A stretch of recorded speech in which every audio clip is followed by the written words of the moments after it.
A los 5 minutos de divorciarme, bloqueé 8 tarjetas.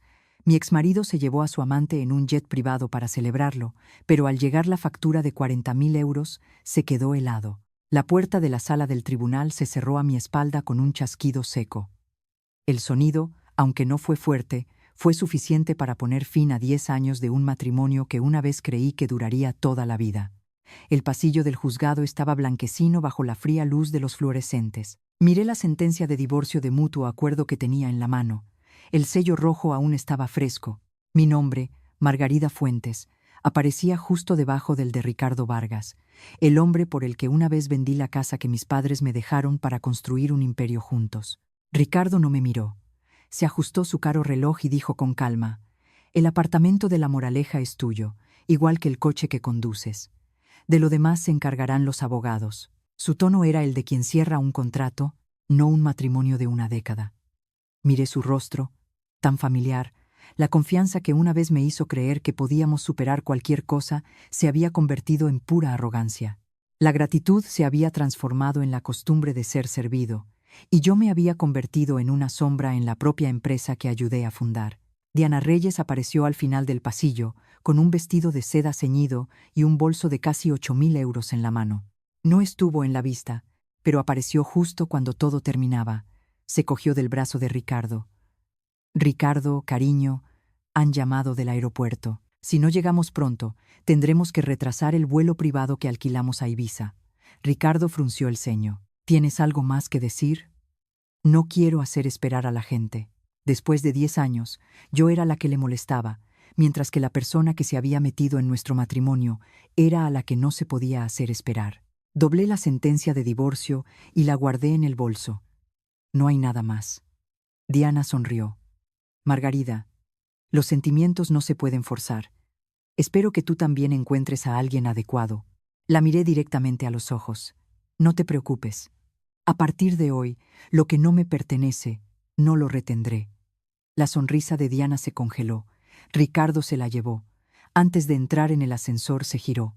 «Margarida, no hagas un escándalo. La empresa está a punto de buscar financiación, y si un asunto personal la afecta, tú tampoco saldrás ganando». Respondí. «Tú vete tranquilo a Ibiza. Lo de la empresa lo solucionaré según las normas». Las puertas del ascensor se cerraron, mis manos estaban heladas. No porque todavía le quisiera, sino porque acababa de ver cómo mis 10 años eran tratados como un tramo de carretera sin importancia. Entré en el baño y saqué el móvil. En la pantalla había un mensaje de Francisca Gil, la directora financiera que yo misma había introducido discretamente en la empresa 6 meses antes. «Margarida, la documentación está completa.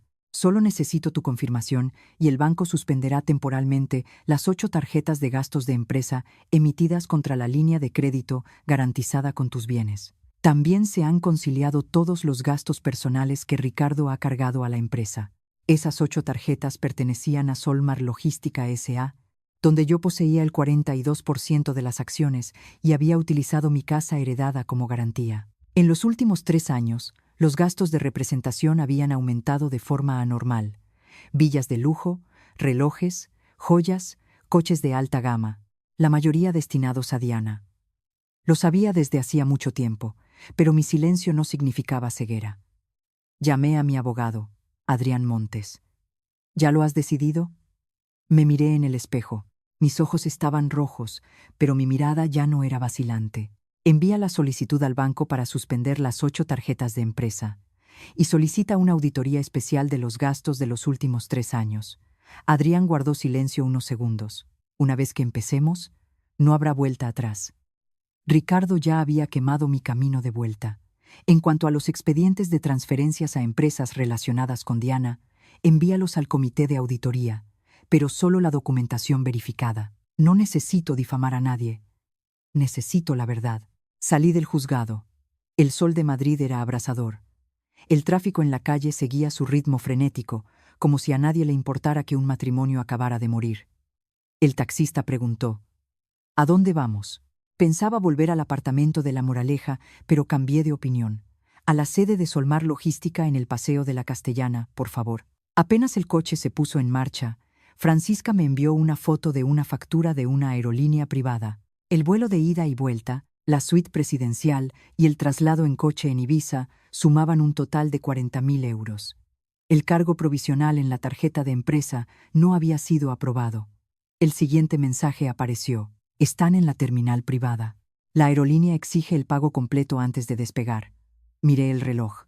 Solo habían pasado 4 minutos desde que Ricardo se fue del juzgado. Escribí: ejecutar la orden de bloqueo. Menos de un minuto después, el banco confirmó que las 8 tarjetas estaban bloqueadas temporalmente para revisar transacciones inusuales. En mi memoria, Ricardo y yo nos sentábamos en el suelo de un piso de estudiantes en Lavapiés, comiendo fideos instantáneos y dibujando rutas de transporte en el reverso de un calendario. Una vez dijo: si algún día tenemos un imperio, tu nombre siempre estará junto al mío. Con el tiempo, mi nombre desapareció de las ruedas de prensa. Ricardo decía que había empezado de cero, con sus propias manos. Olvidaba que yo había puesto en esas manos la casa de mis padres, mi juventud y 10 años de no vivir para mí misma. El teléfono sonó. El nombre de Ricardo apareció en la pantalla. Llamó 4 veces antes de que contestara. Lea Ñen, ¿qué has hecho con mis tarjetas? No he hecho nada con tus tarjetas, Ricardo. Las 8 tarjetas están bloqueadas, la aerolínea no nos deja despegar. Son tarjetas de empresa emitidas contra una línea de crédito garantizada con mis bienes. Tras el divorcio, tengo derecho a pedir al banco que las revise. Ricardo gruñó. Estás intentando humillarme delante de Diana. Me eché a reír. ¿Todavía crees que esto es solo una cuestión de humillación ante una mujer? ¿Qué quieres? Quiero que el dinero de la empresa vuelva a donde pertenece. Al otro lado se oía la voz insistente de Diana y la de un empleado de la aerolínea explicando la situación. Ricardo bajó la voz. Margarida, desbloquea las tarjetas. Hablaremos después. Los asuntos de la empresa se resolverán según las normas. No me presiones. El edificio de Solmar Logística apareció al final de la calle. En la cima, el logo azul que yo misma había esbozado en aquel piso de estudiantes. Dije lentamente: Ricardo, el que está acorralado no eres tú. Soy yo, la de los últimos 10 años. Colgué. En ese momento, Francisca envió un nuevo archivo. El título hizo que apretara el teléfono. Contrato de venta del almacén logístico de Toledo, sin aprobación del Consejo de Administración. Debajo estaba la firma de Ricardo. El comprador no era Diana, sino mi propio hermano. Miré fijamente el nombre de Sergio Fuentes en la pantalla. Un escalofrío recorrió mi espalda. Sergio era mi hermano, el que una vez, ante el altar de nuestros padres, prometió protegerme el resto de su vida.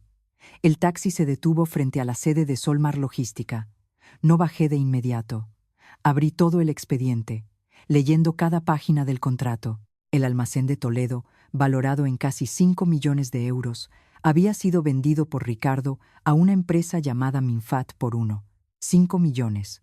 Esa empresa se había constituido hacía solo 7 meses, con un capital social de apenas 50.000 euros. El director y representante legal era Sergio. Lo más aterrador estaba en la última página.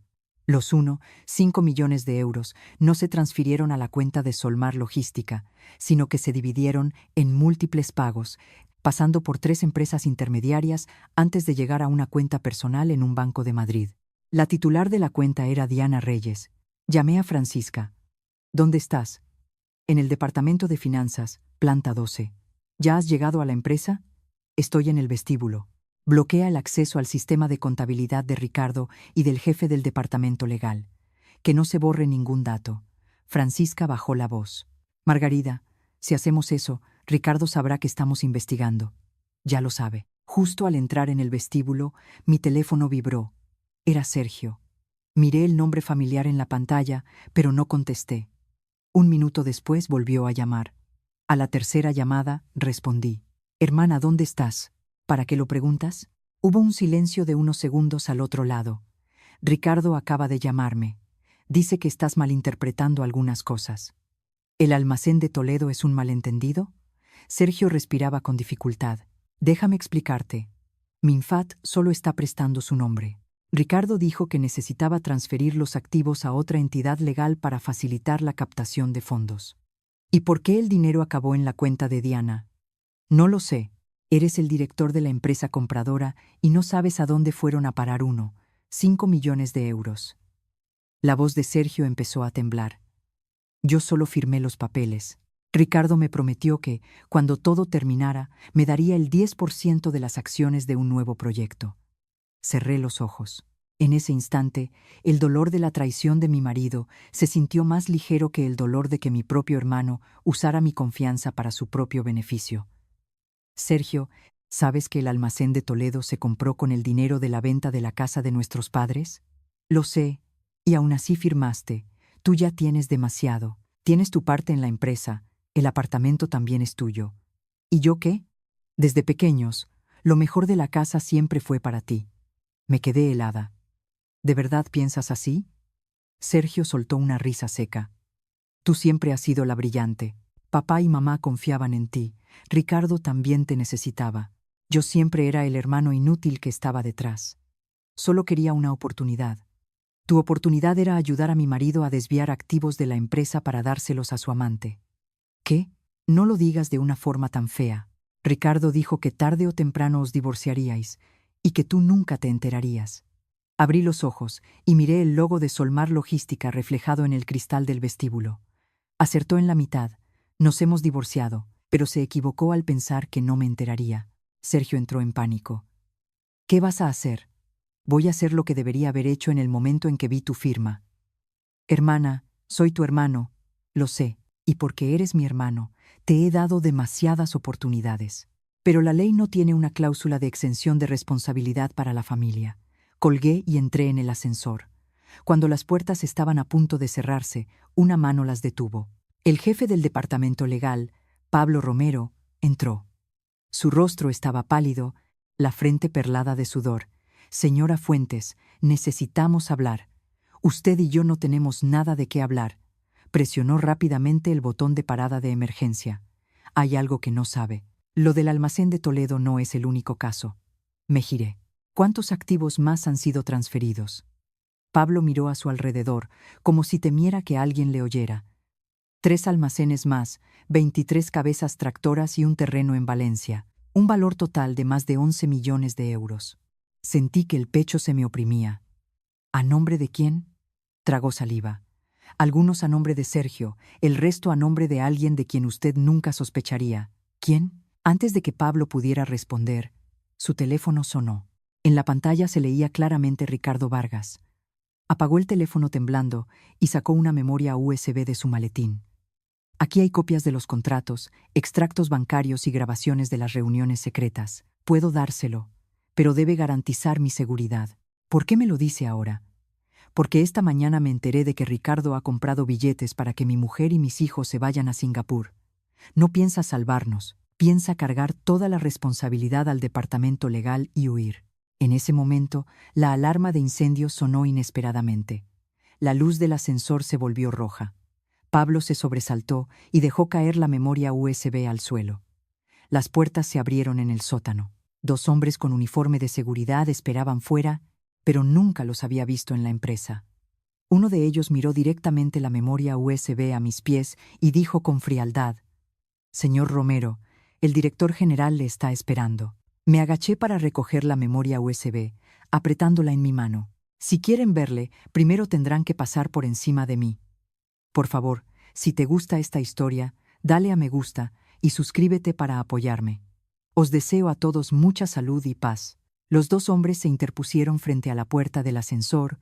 Su mirada no era la de un personal de seguridad. El más alto llevaba una radio en el hombro izquierdo, pero la insignia de su pecho estaba cubierta con cinta negra. El otro miraba fijamente la mano en la que yo sostenía la memoria USB. Pablo retrocedió medio paso, con la voz rota. «No son de la empresa». No respondí. Pulsé rápidamente el botón para cerrar las puertas, pero el hombre más alto interpuso su pie. «Señora Fuentes, no complique las cosas. No sé quiénes son ustedes. Solo seguimos las órdenes del director general. Entonces díganle que baje él mismo». El otro se adelantó, extendiendo la mano para arrebatarme la memoria USB. Retrocedí de inmediato hasta el fondo del ascensor, levantando mi teléfono frente a ellos. «La cámara está grabando. La señal se está transmitiendo en directo a mi abogado.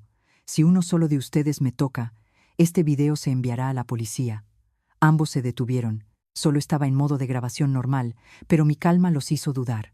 Pablo pulsó de repente el botón de alarma de emergencia del ascensor. Un timbre agudo resonó, y al mismo tiempo, desde el fondo del sótano se oyeron pasos apresurados. Los verdaderos guardias de seguridad del edificio aparecieron junto a Francisca y 3 empleados de auditoría interna. Francisca corrió hacia mí. «Margarida, ¿estás bien?» «Estoy bien. Detened a estos dos y llamad a la policía». Los 2 hombres se miraron y luego se dieron la vuelta para huir por la salida de emergencia. El personal de seguridad los persiguió, pero no me importaba si los atrapaban o no.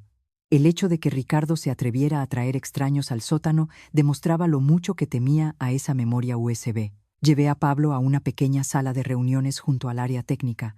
Francisca cerró la puerta con llave y colocó un ordenador portátil sin conexión a la red sobre la mesa. «Usa este. No inicies sesión en el sistema de la empresa». Conecté la memoria USB. Dentro había decenas de carpetas nombradas por fecha. El primer archivo era el contrato de transferencia del terreno en Valencia. El segundo, una lista de cabezas tractoras transferidas a una empresa de transporte recién creada. El tercer archivo casi me dejó sin aliento.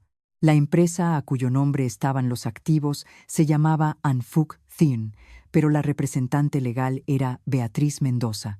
Era mi tía. Después de que mis padres murieran, fue tía Beatriz quien cuidó de Sergio durante sus primeros años de universidad. El día de mi boda, me abrazó llorando y dijo que a partir de ahora Ricardo me protegería en nombre de la familia. Abrí un archivo de audio. La voz de Ricardo sonó clara. «Deja que Beatriz lo ponga a su nombre. Margarida confía en ella. No lo comprobará». Una voz femenina respondió. «Pero estos activos son demasiado grandes». «¿Y si se entera?» Ricardo se rió. «Ella solo sabe ocuparse de la casa. Las acciones están a su nombre, pero el control lo tengo yo. Después del divorcio, la obligaré a vender su participación a un precio bajo». Mi mano sobre la mesa empezó a temblar, no de miedo, sino porque cada palabra desvelaba una verdad que nunca me había atrevido a imaginar. Pablo bajó la cabeza. «Llevan más de 1 año preparando esto. ¿Por qué participaste? Tenía deudas por malas inversiones. Ricardo me las pagó a cambio de que legalizara los documentos. ¿Y por qué ahora me ayudas a mí?» Guardó silencio un buen rato, porque anoche le oí decir que me iba a culpar de todo. Había preparado una declaración falsa en la que decía que yo había falsificado su firma y transferido los activos por mi cuenta. Le miré fijamente. «No me ayudas por remordimiento, solo te estás salvando a ti mismo». Pablo asintió. «No lo niego». «De acuerdo. Entonces hablemos de intereses. Entrégame todas las pruebas, escribe una declaración jurada y coopera con la investigación. Dejaré que mi abogado proteja tus derechos legales, pero no te prometo que te libres de responsabilidad». «Acepto». Francisca abrió la última carpeta. Dentro había una hoja de cálculo con docenas de nombres, cantidades de dinero y porcentajes de reparto. La última línea estaba resaltada en rojo. Plan de desinversión completado antes del 18. Hoy era el 16. Solo quedaban 2 días. Miré la columna de notas. Ricardo planeaba transferir el dinero restante a una cuenta en el extranjero después de firmar un falso acuerdo de financiación. Si lo conseguía, Solmar Logística se quedaría solo con las deudas bancarias, mientras que todos los activos valiosos habrían sido vaciados. El teléfono de Francisca sonó. Contestó y su rostro cambió de inmediato. «Margarida, Ricardo acaba de salir de la terminal privada. No va a Ibiza». «¿A dónde va?» «Viene de camino a la empresa y acaba de convocar una reunión urgente del Consejo de Administración a las 3 de la tarde. Miré el reloj. Las 2:15. ¿Qué pretende?» Francisca abrió un correo electrónico y me lo enseñó. El asunto era una sola frase. «Propuesta de destitución de la señora Margarida Fuentes del Consejo de Administración por causar graves daños a la empresa». Me reí, pero por dentro sentía un frío glacial. Ricardo quería atacar primero. Si conseguía suficientes votos, perdería el acceso a los documentos y no podría detener su plan de transferencia de activos en los próximos 2 días. Saqué la memoria USB del ordenador y la guardé en el bolsillo. «Francisca, llama al abogado Montes para que venga inmediatamente a la sala de juntas principal. Envía una copia de las pruebas al comité de auditoría y al banco. ¿Y qué hay de mi tía y de Sergio? De momento, no contactes con ellos. Quiero ver en la reunión de hoy cuántos de mis parientes se pondrán del lado de Ricardo. A las 3:05, entré en la sala de juntas del Consejo de Administración. Ricardo ya estaba sentado en la presidencia. Diana estaba sentada detrás de él, con una expresión tranquila, como si nada hubiera pasado en el aeropuerto. Ricardo me miró y empujó fríamente una pila de documentos hacia el centro de la mesa. Margarida, antes de que empiece la reunión, deberías saber que tengo pruebas de que has saboteado deliberadamente la empresa. Tomé asiento. ¡Qué casualidad! Yo también he traído pruebas. La puerta de la sala se abrió. La última persona en entrar no fue el abogado Montes, fue mi tía Beatriz. Se sentó al lado de Ricardo, evitando mi mirada, y colocó sobre la mesa un poder de representación de acciones a nombre de Sergio. En ese momento entendí que esta reunión no solo pretendía echarme de la empresa, se habían preparado para arrebatarme también las acciones que mis padres me habían dejado. Miré el poder de representación frente a mi tía. El dolor me invadió, pero ya no me dejó aturdida. Después de lo que acababa de descubrir en el sótano, su presencia solo confirmaba una cosa. Ricardo lo había preparado todo meticulosamente para dejarme sin nada. Ricardo golpeó suavemente la punta de su bolígrafo contra la mesa. Comienza la reunión. El primer punto es examinar la responsabilidad de la señora Margarida Fuentes en la solicitud al banco de bloquear las tarjetas de pago, causando una pérdida de prestigio de la empresa ante sus socios. Miré a mi alrededor. Los 9 miembros del consejo estaban presentes. 3 de ellos evitaban mi mirada. Otros 2 miraban a Ricardo con expectación. Solo el señor Alonso Vega, el accionista más antiguo, seguía revisando los documentos con calma. Dije, tú lo llamas causar daños. Yo lo llamo impedir el uso de fondos de la empresa para fines personales. Diana, sentada detrás, esbozó una leve sonrisa. Ricardo empujó una pila de facturas. Todos esos son gastos de representación, promoción y desarrollo de relaciones. Abrí la primera página. Un collar de diamantes de... ¿Qué socio tiene un nombre, número de identidad y dirección de entrega que coinciden con los tuyos? La sala se quedó en silencio. Diana palideció, pero Ricardo la interrumpió rápidamente.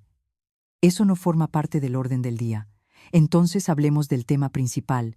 Saqué la memoria USB y la puse sobre la mesa. 3 almacenes, 23 cabezas tractoras y un terreno han sido transferidos a empresas fantasma por un precio inferior al de mercado en más de 7 millones de euros. Los documentos tienen tu firma, la del jefe del departamento legal y la de los testaferros.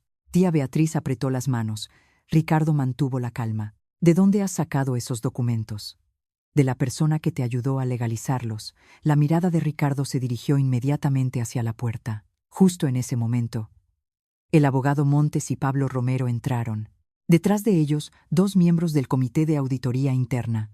Pablo colocó una declaración jurada sobre la mesa. Confirmo que las transferencias de activos se realizaron bajo la dirección directa del director general, Ricardo Vargas.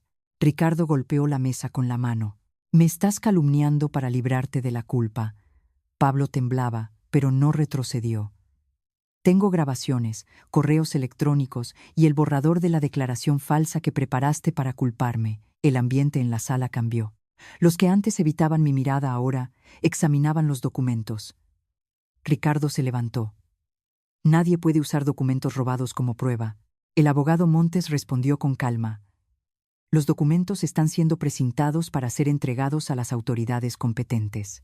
El Consejo de Administración tiene derecho a suspender temporalmente al director si se detectan indicios de pérdidas graves. Ricardo se giró hacia tía Beatriz.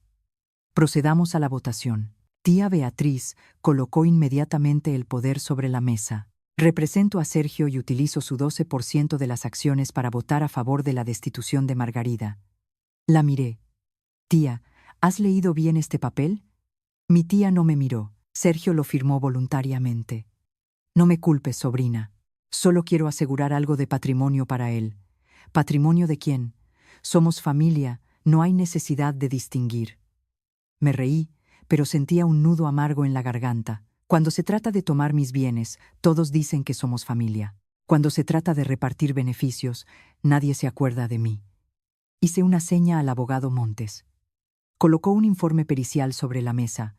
Este poder de representación no es válido. La firma del señor Sergio Fuentes se realizó electrónicamente en un momento en que estaba siendo interrogado en relación con la venta del almacén de Toledo. Tía Beatriz se sobresaltó. Sergio fue detenido hace 30 minutos. Su rostro se puso blanco como el papel. Ricardo miró a Diana. Un fugaz instante de pánico entre ellos fue suficiente para darme cuenta de que no habían previsto que Sergio fuera citado tan pronto. El abogado Montes continuó. Y lo que es más importante, este 12% de las acciones no es de propiedad exclusiva de Sergio. Procede del patrimonio de sus abuelos, y existe una cláusula que restringe su transferencia y representación sin el consentimiento por escrito de la señora Margarida Fuentes. El señor Vega levantó la cabeza. Entonces, ese voto no es válido. Ricardo sonrió con frialdad. Incluso sin ese 12%, tengo suficientes votos. Miré la lista de accionistas. Ricardo controlaba el 35%, y con sus aliados podía superar la mayoría. Tenía razón. El presidente comenzó a repartir las papeletas. Un brazo se levantó, luego otro. 3 votos a favor de mi destitución. Luego un cuarto, un quinto. Solo faltaba uno más y quedaría fuera del consejo. Ricardo me miró con ojos de victoria. Margarida, eres inteligente, pero no entiendes el poder. Las pruebas se pueden investigar después. Hoy, quien tiene más votos, decide. El señor Vega tomó lentamente su papeleta. Era el último en votar. Sabía que Ricardo se había reunido con él varias veces el último mes. Si se ponía de su lado, todos mis esfuerzos se verían bloqueados aquí mismo.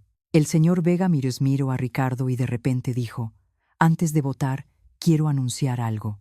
Sacó de su maletín un contrato de compraventa de acciones notariado.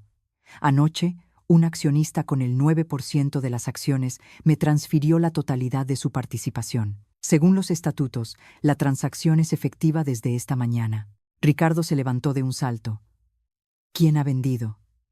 La puerta de la sala se abrió de nuevo. Una mujer de mediana edad con un elegante traje gris entró. La reconocí al instante. Era la señora Gabriela Vargas, la madre de Ricardo. Miró a su hijo, con los ojos enrojecidos. «He sido yo, Ricardo». Ricardo estaba atónito. «Mamá, ¿qué estás haciendo?». La señora Vargas puso sobre la mesa un fajo de extractos bancarios. «He vendido las acciones para devolver el dinero que cogiste del fondo de pensiones de tu padre. ¿Creías que no sabía que usaste una firma falsa para sacar 1 millones de euros?» Toda la sala se quedó en silencio. Miré a Ricardo. Por primera vez en todo el día, la arrogancia de su rostro desapareció por completo, porque la persona que finalmente lo había empujado fuera del sillón del poder no era yo, sino su propia madre. Ricardo miró a su madre como si la mujer que acababa de entrar en la sala no fuera la señora Gabriela Vargas, sino una completa desconocida. «Mamá, ¿quién te ha obligado a decir esto?». La señora Vargas posó su mano temblorosa sobre los extractos. «Nadie me ha obligado, hijo. Tu propia codicia me ha obligado a venir aquí. ¿Sabes que estás destruyendo mi carrera?». «¿Qué carrera?». «Una carrera construida con el dinero de tu mujer, los bienes de los accionistas y hasta el fondo de pensiones de tu padre». Ricardo apretó los dientes, sus ojos enrojecidos de ira. Se giró para mirarme, su voz llena de odio. «Fuiste tú quien trajo a mi madre aquí». Respondí: «No sabía que tu madre estaría hoy en esta reunión». «¿Crees que te voy a creer?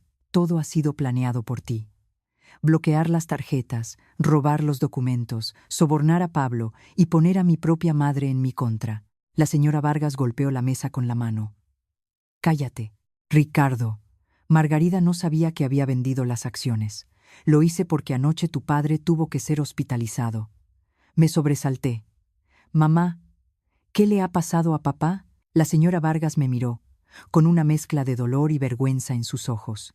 Descubrió que los 1 millones de euros de su cuenta de ahorros habían desaparecido.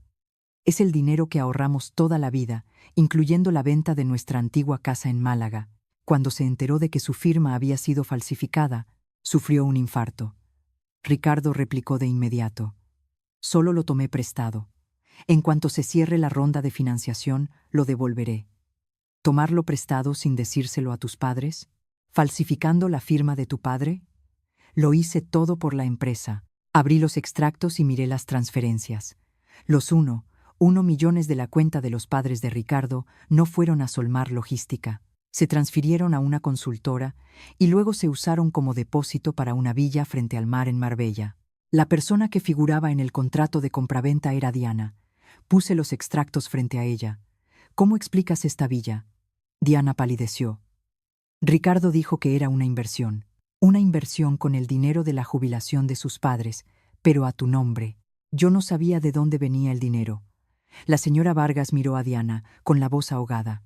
Viniste a mi casa, me llamaste mamá, dijiste que cuidarías de Ricardo, y aún así, aceptaste una casa comprada con el dinero que podría salvar la vida de su padre. Diana negó con la cabeza. Señora, no me eche toda la culpa a mí. Todo lo decidió Ricardo. Ricardo se giró bruscamente hacia ella. ¿Qué estás diciendo? Digo la verdad. Tú eres el director general. Tú firmaste las órdenes de transferencia. Yo solo hice lo que me dijiste. Menos de una hora después de que su viaje a Ibiza se cancelara, la mujer que Ricardo llamaba el amor de su vida ya estaba buscando una salida. El señor Vega se levantó lentamente. La transferencia del 9% de las acciones se ha completado legalmente. Con mi participación actual, me opongo a la propuesta de destitución de la señora Margarida Fuentes. Dos de los accionistas que antes apoyaban a Ricardo pidieron inmediatamente revisar su voto. Uno de ellos dijo: a la luz de las nuevas pruebas, retiro mi voto afirmativo. El rostro de Ricardo se descompuso. Nadie puede cambiar su voto después de haber votado. El abogado Montes respondió con calma. La votación aún no se ha cerrado oficialmente, por lo que los miembros pueden ajustar su decisión. El señor Vega se levantó y miró a su alrededor. Propongo un nuevo punto en el orden del día.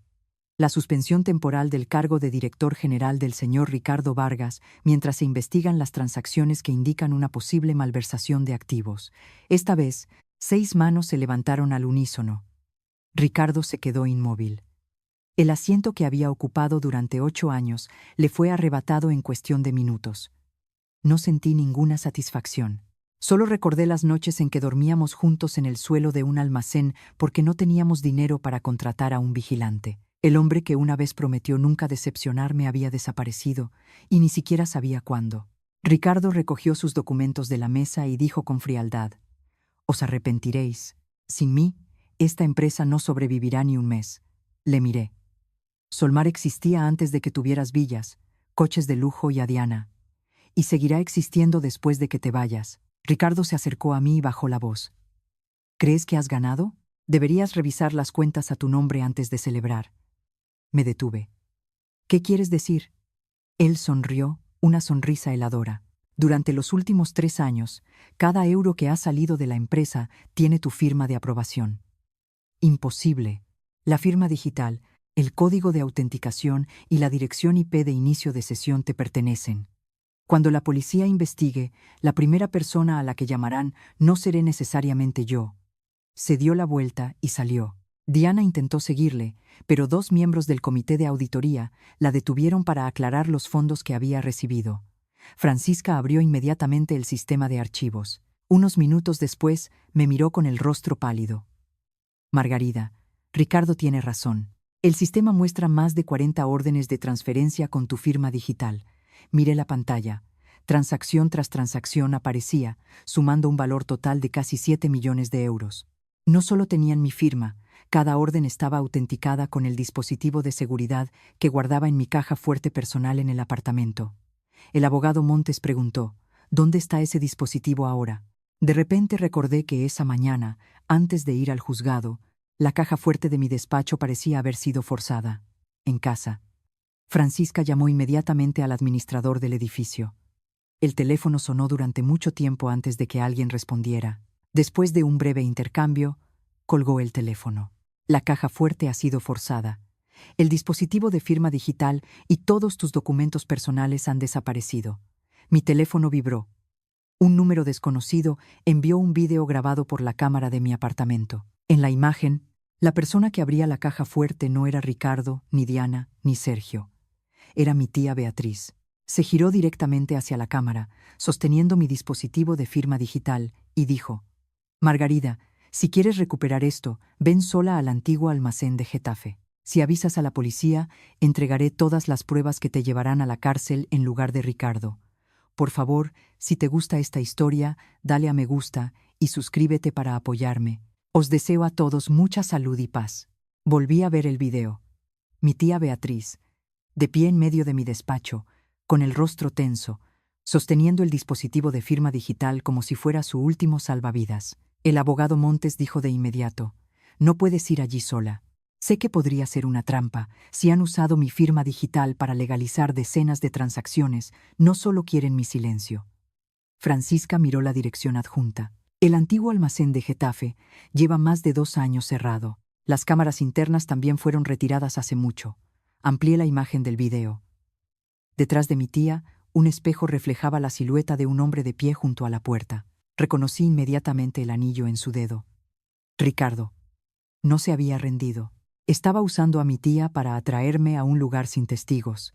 Dije: «Aún así, tenemos que ir». El abogado Montes frunció el ceño. «Acabas de decir que entiendes que es una trampa. Precisamente porque lo entiendo, tengo que ir. Si el dispositivo de firma sigue intacto, podemos demostrar que fue robado. Si dejo que lo destruyan, perderé una pieza clave. Entonces avisemos a la policía». «Lo haré, pero no dejaré que aparezcan demasiado pronto. Ricardo tiene que creer que voy sola». El abogado Montes me miró fijamente durante un largo rato y luego asintió. «Iremos en 2 coches. Tú entrarás primero. Yo y los agentes de la investigación estaremos cerca. Tu teléfono debe tener la grabación de audio activada continuamente». Francisca sacó un pequeño botón de su bolso. «Un dispositivo de grabación. Póntelo en el cuello de la camisa. La batería dura 3 horas». Me cambié a otra camisa, escondiendo el dispositivo en el dobladillo. Antes de salir de la oficina, entregué todas las copias de los archivos de la memoria USB al abogado Montes y envié otra copia a un correo electrónico seguro. Ya no confiaba en tener una sola copia de las pruebas en ningún sitio. El coche se detuvo a casi 200 metros del antiguo almacén. Ya era de noche, la zona estaba desierta, solo unas pocas farolas parpadeantes y el eco de los camiones desde la autopista. Bajé y caminé a través de una puerta de hierro oxidada. Dentro del almacén, solo una bombilla amarilla iluminaba el espacio. Mi tía Beatriz estaba sentada en una silla de plástico, con el rostro demacrado. Delante de ella estaba mi caja de metal. «Has venido. He venido sola, como pediste». Mi tía miró hacia la puerta. «¿Y el teléfono?» Puse mi teléfono sobre una mesa y lo empujé hacia ella. «¿Dónde está el dispositivo de firma?» Abrió la caja. Estaba dentro, pero el precinto de seguridad había sido cortado. Le pregunté: «¿Cuántas veces lo has usado?» Mi tía rompió a llorar. No quería hacerlo. Ricardo dijo que solo era para firmar algunas transferencias para proteger el patrimonio familiar. ¿Qué familia? Solo quería cuidar de Sergio. ¿Cuidar de él mandándome a mí a la cárcel? Mi tía bajó la cabeza. «Desde que tus padres murieron, yo crié a Sergio. Él siempre se sintió inferior a ti. Cuando Ricardo le prometió acciones, pensé que era su oportunidad para tener un futuro. ¿Y mi futuro?». No respondió. Desde un rincón oscuro se oyó un lento aplauso. Ricardo salió, con la camisa desabrochada y una expresión más fría que en la sala de juntas. «Finalmente has venido». Le miré. «Usas a tu exsuegra y a tu cuñado para encubrir tus crímenes. ¿No te da vergüenza?». Ricardo se rió. «La vergüenza es para los perdedores. Acabas de ser suspendido.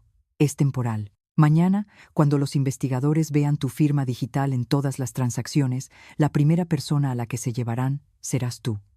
Sacó un fajo de papeles de su bolsillo. «Esta es una declaración que confirma que aprobaste voluntariamente todas las transferencias. Fírmala, y te devolveré el dispositivo y me aseguraré de que Sergio no sea procesado». Miré el documento. Decía que yo había retirado activamente los activos de la empresa para prepararme para el divorcio y que Ricardo solo había seguido las instrucciones de la accionista mayoritaria. «Si firmo, ¿dejarás en paz a Sergio? Al menos no se enfrentará a 10 años de cárcel». Mi tía me cogió la mano. «Margarida, salva a tu hermano. Todavía es joven». Aparté mi mano. «Cuando me robaste la firma digital, ¿pensaste que yo también tenía toda una vida por delante?». Ricardo perdió la paciencia. «Firma. No tienes otra opción». Cogí el bolígrafo. Mi tía me miró con ojos suplicantes. Ricardo estaba frente a mí, con una sonrisa de victoria asomando en sus labios. Pregunté: «Si firmo, ¿Dónde están los 7 millones de euros? Ricardo respondió, eso no te concierne. ¿Están en la cuenta de Diana? Su mirada cambió ligeramente. Continué. ¿O los has transferido a la cuenta de tu madre en el extranjero? Ricardo gritó, no pierdas el tiempo. Dejé el bolígrafo. Solo quiero oírte confirmar una cosa. Todas las órdenes de transferencia fueron dirigidas por ti, ¿verdad? Ricardo sonrió con desdén. ¿Y qué si es así? Aunque lo grabes, es inútil. Aquí dentro no hay cobertura. Le miré directamente. Pero el dispositivo en mi camisa no necesita cobertura para grabar una confesión. El rostro de Ricardo se descompuso. Se abalanzó para arrancarme el cuello de la camisa. En ese mismo instante, afuera sonaron sirenas y una voz gritó: «Nadie se mueva». La puerta del almacén se abrió de golpe. El abogado Montes y la policía aparecieron. Ricardo me soltó y corrió hacia la puerta trasera, pero mi tía de repente se aferró a su pierna. «No corras más. Ya es suficiente». Ricardo se la quitó de encima con fuerza, haciendo que se golpeara la cabeza contra el borde de una mesa. La sangre brotó de su sien. Corrí para ayudarla. En el caos, Ricardo logró escapar por la parte de atrás. Un agente de policía recogió los papeles de la mesa, mientras otro presentaba la caja con el dispositivo de firma. Mi tía se aferró a mi muñeca. Su respiración se debilitaba. «Margarida, en la caja fuerte de Sergio hay un cuaderno negro». Ricardo le tiene pánico a eso. «¿Qué hay en ese cuaderno?» Sus labios se movieron. «No es solo dinero. También hubo un accidente. Hace 5 años. Tu padre no murió en un accidente normal. Su mano cayó inerte». Me quedé helada en medio del sonido de las sirenas de la ambulancia que se acercaba. Por primera vez, entendí que esta guerra no había comenzado con el divorcio. Había comenzado con la muerte de mi padre hacía 5 años. Estaba sentada fuera de la sala de urgencias, con las manos aún manchadas de la sangre de mi tía. La luz roja sobre la puerta no se había apagado. En mi cabeza solo resonaban sus últimas palabras. Mi padre no murió en un accidente normal. Hace 5 años, mi padre falleció en la autopista cuando un camión perdió el control e invadió el carril contrario. La policía concluyó que el conductor se había quedado dormido. La familia recibió una indemnización y el caso se cerró rápidamente. En ese momento, yo estaba ocupada salvando a la empresa de la quiebra. Ricardo y Sergio se encargaron de todos los trámites. Les estuve agradecida. Ahora, esa gratitud me daba escalofríos. El abogado Montes se sentó a mi lado. La policía ha presentado el dispositivo de firma, y la grabación del almacén también ha sido copiada. Ricardo aún no ha sido capturado, pero se ha emitido una alerta en todas las fronteras. ¿Tenemos que ir a casa de Sergio ahora mismo? Ese cuaderno negro podría ser lo único que explique la muerte de tu padre. El abogado Montes miró la puerta de urgencias. Tu tía aún no ha despertado. No sabemos dónde está la caja fuerte. Yo sí. La casa de Sergio estaba en una nueva zona residencial en Valdebebas. Le había dado el dinero para la entrada hacía 3 años. En ese momento, Sergio dijo que quería establecerse, y yo creí que ayudar a mi hermano era cumplir con mi responsabilidad hacia nuestros padres. La policía accedió a que los acompañara para identificar los bienes, pero todo debía ser registrado en un acta. Cuando llegamos, la puerta principal estaba abierta. Dentro, la casa estaba a oscuras, los muebles revueltos. Un agente inspeccionó y dijo: «Alguien ha estado aquí hace poco». Entré en el despacho de Sergio. La caja fuerte empotrada detrás de la estantería estaba intacta, pero la cerradura había sido forzada a medias. El abogado Montes preguntó: «¿Sabes la combinación?» Miré las fechas en el escritorio. Sergio siempre usaba el cumpleaños de nuestra madre como contraseña. Introduje los 6 dígitos. La caja fuerte emitió un pitido y se abrió. Dentro no había dinero, solo un cuaderno con tapas de cuero negro, un teléfono antiguo y un sobre amarillento. Justo cuando toqué el cuaderno, se oyó el sonido de un cristal rompiéndose detrás de mí. Una sombra saltó por la ventana y corrió hacia el patio trasero. 2 agentes salieron tras él. Abracé el cuaderno contra mi pecho. Esa persona había estado en la casa desde antes, esperando a que abriéramos la caja fuerte. El abogado Montes cerró la puerta de la habitación. «No lo leas aquí.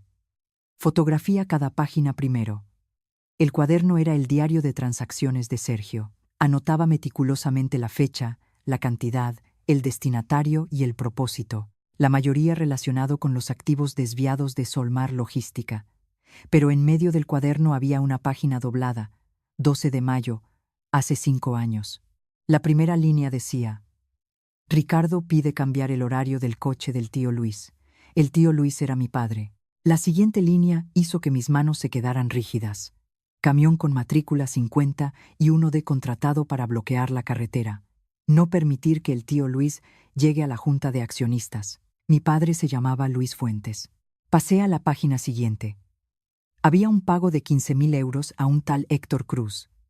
La nota al lado decía solo 2 palabras: solucionar consecuencias. El abogado Montes preguntó en voz baja: ¿qué iba a hacer tu padre en esa junta? Intenté recordar. Antes de morir, mi padre me había llamado para decirme que había descubierto algunas irregularidades en los documentos de la empresa. Me dijo que no firmara nada más sin leerlo detenidamente. Yo estaba en Barcelona reuniéndome con un socio, así que le respondí de pasada que Ricardo se encargaba de todo. Fue la última llamada entre nosotros. Abrí el teléfono antiguo de la caja fuerte.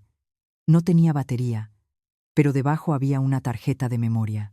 Tras conectarla a un ordenador, apareció una grabación. La voz de Sergio sonaba aterrorizada. Ricardo, no quiero seguir con esto. Mi tío ha muerto. Ricardo respondió fríamente. Nadie dijo que tenía que morir, solo quería que no llegara a la reunión. Pero el camionero dijo que le pagaste más para que no pudiera testificar. Escúchame bien. Si esto se sabe, tú tampoco te librarás. Fuiste tú quien me dio el itinerario de tu tío. No pude oír el resto con claridad. Mis oídos zumbaban, la respiración se me cortó. Sergio había sido cómplice de Ricardo. Quizás no quería directamente la muerte de mi padre, pero fue él quien le dio el itinerario a la persona que causó el accidente. El sobre amarillento contenía la copia de una resolución de la Junta de Accionistas que nunca se había hecho pública. Según ella, mi padre planeaba transferirme un 15% adicional de las acciones y exigir una investigación de los gastos aprobados por Ricardo. Si esa resolución se hubiera hecho efectiva, Ricardo habría perdido el control de la empresa. El motivo estaba claro. Un agente volvió a la habitación, jadeando. El que huyó escapó, pero encontramos esto fuera. Puso sobre la mesa un teléfono con la pantalla aún encendida. El último mensaje acababa de ser enviado. No he podido coger el cuaderno. Margarida ha abierto la caja fuerte. El destinatario estaba guardado con un solo nombre: Ricardo. Inmediatamente después, mi teléfono sonó. Era Ricardo, desde un número desconocido. Puse el altavoz. Margarida, ¿has leído el cuaderno? ¿Mataste a mi padre? Hubo un silencio de unos segundos, seguido de una risa suave. Nunca quise que muriera, pero era demasiado terco. Igual que tú. ¿Dónde estás? En un lugar al que tendrás que venir si quieres salvar a Sergio. Apreté el teléfono. ¿Qué le has hecho a mi hermano? No está detenido como crees. El que se llevaron a la comisaría solo era alguien que usaba sus documentos. Sergio está conmigo. Detrás de la voz de Ricardo se oyó a Sergio gritar: Margarida, no vengas, tiene una pistola. La llamada se cortó. Un mensaje con una ubicación llegó justo después. Era un depósito de contenedores abandonado cerca del río Jarama, el lugar donde mi padre había descubierto los primeros envíos fraudulentos. Ricardo no solo quería el cuaderno, quería traerme al lugar donde empezaron todos los secretos, para enterrarme a mí y a Sergio junto con ellos. Miré el punto rojo en el mapa, con las palmas de las manos heladas. El depósito de contenedores abandonado estaba junto a un afluente del río Jarama, a más de 3 kilómetros de la zona residencial más cercana. Por la noche, el lugar estaba prácticamente desierto. Un agente de policía cogió mi teléfono y rápidamente fotografió la ubicación. Desplegaremos un equipo. No vaya por su cuenta bajo ninguna circunstancia. Miré el cuaderno negro que estaba siendo presentado sobre la mesa. Ricardo sabe que tenemos pruebas. Si se da cuenta de que la policía está llegando, Sergio estará en peligro. El abogado Montes dijo: ir allí tampoco salvará a nadie si él tiene un arma. No pretendo ser una heroína, pero Ricardo solo aparecerá si me ve a mí. Tras unos minutos de deliberación, la policía aceptó mi plan. Conduciría hasta el depósito sola, mientras un equipo de reconocimiento se acercaría desde la orilla del río y el almacén frigorífico de detrás. En mi bolso no llevaría el cuaderno real, solo una copia envuelta en una tapa de cuero idéntica. Antes de subir al coche, el abogado Montes me sujetó la mano. Recuerda, el objetivo es ganar tiempo. No discutas, no lo provoques. Asentí, pero conocí a Ricardo mejor que nadie. Mientras todo estuviera bajo control, podía ser aterradoramente tranquilo. Solo cuando se tocaba su orgullo, mostraba sus debilidades. El depósito de contenedores apareció bajo los faros. Bloques de hierro gigantes apilados como murallas negras. El viento del río traía olor a aceite, metal oxidado y lodo. Detuve el coche en un patio vacío. Ricardo, ya estoy aquí. Mi voz resonó entre las hileras de contenedores, pero nadie respondió. Una luz en lo alto se encendió de repente. En medio del patio, Sergio estaba atado a una silla de metal, con la boca tapada con cinta adhesiva y una herida sangrante en la frente. Ricardo salió de detrás de un contenedor, con una pistola en la mano. Dame el cuaderno. Levanté el bolso. Suelta a Sergio primero. No estás en posición de poner condiciones. Tú necesitas el cuaderno, yo necesito a mi hermano. Hagamos un intercambio. Ricardo se acercó. Bajo la luz, su rostro estaba demacrado, la camisa sucia, sin rastro del hombre que había salido del juzgado con una sonrisa arrogante. ¿Crees que has ganado? No he venido a hablar de ganar o perder. Bloqueaste las tarjetas, me quitaste el control, pusiste a mi madre en mi contra e involucraste a la policía. ¿Y ahora dices que no te importa ganar o perder? Todo empezó por tus decisiones. Ricardo me apuntó con la pistola. No me des lecciones. El cuaderno. Saqué la copia de mi bolso. Pero no se la di de inmediato. Antes de entregártelo, quiero saber qué descubrió mi padre. Ricardo sonrió con frialdad. Descubrió que yo inflaba los costes de transporte y creaba empresas fantasma. Quería llevarlo al consejo de administración. Y por eso contrataste a alguien para provocar el accidente. Solo les dije que bloquearan su coche para que se perdiera la reunión. ¿Y para qué pagaste 15.000 euros extra? La mirada de Ricardo vaciló. Sergio anotó cualquier cosa. Miré a mi hermano. Sacudió la cabeza violentamente, con lágrimas en los ojos. Sigues mintiendo. Ricardo agarró a Sergio de repente, lo levantó y le puso la pistola en la sien. No tengo tiempo. Lanza el cuaderno aquí. Lancé la copia al centro del patio. Ricardo le hizo un gesto a Sergio para que fuera a recogerlo. Sus piernas temblaban tanto que casi se cae. Mientras Sergio se agachaba, vi una sombra moverse detrás del contenedor de la izquierda. La policía estaba en posición. Necesitaba mantener a Ricardo quieto unos segundos más. ¿Sabes qué es lo que más me dolió? Ricardo me miró. No fue tu infidelidad, ni el dinero. ¿Entonces qué fue? Que una vez creí que querías a mis padres como si fueran los tuyos. El rostro de Ricardo se contrajo. Él nunca me consideró un hijo, porque vio quién eras realmente. Siempre me menospreció. Por muy grande que fuera la empresa, para él, yo siempre era el pobre que se había casado con la hija de una familia rica. Su voz resonó en el depósito, y por eso lo mataste. No fue a propósito, gritó Ricardo. El conductor aceleró por su cuenta. Yo solo quería que se lesionara unos días, pero después seguía vivo, y pensaba contarlo todo. No podía dejar que despertara. Me quedé helada. Eso significaba que mi padre no murió en el acto. Ricardo había hecho algo después del accidente. Intenté mantener la voz calmada. ¿Qué hiciste en el hospital? Ricardo se dio cuenta de que había hablado demasiado. Miró a su alrededor, con el pánico reflejado en su rostro. «¿Estás grabando?» Se abalanzó sobre mí. En ese momento, una voz de megáfono sonó desde varias direcciones. «Ricardo Vargas, tire el arma». Los focos se encendieron al unísono. La policía apareció en todas las salidas. Ricardo usó a Sergio como escudo, apuntándole al cuello. «Atrás, o disparo».